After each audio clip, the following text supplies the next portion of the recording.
પછી હું ઘણું કાળજું કઠણ કરીને એ રાખડી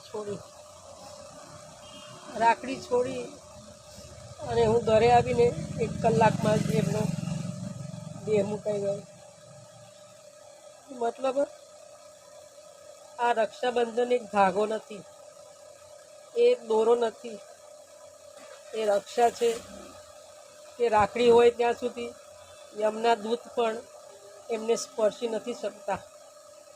આ રિયલ સ્ટોરી છે મારી પોતાની.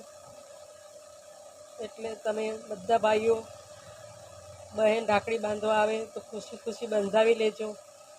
બહેનોને કાંઈ જોઈતું નથી, બસ એમને તમારો પ્રેમ જોઈએ છે. એમને વાલથી બોલાવો, એમને બીજું કાંઈ નથી જોઈતું. ઠીક છે? રાધે રાધે, જય શ્રી કૃષ્ણ. અને બધી બહેનો ભાઈને રાખડી બાંધવા માટે જરૂરથી જજો. ના જવાય તો તમે કુરિયરથી પણ મોકલાવી દેજો, પણ ભાઈને રાખડી વગરના નહીં રાખતા. જય શ્રી કૃષ્ણ, રાધે રાધે.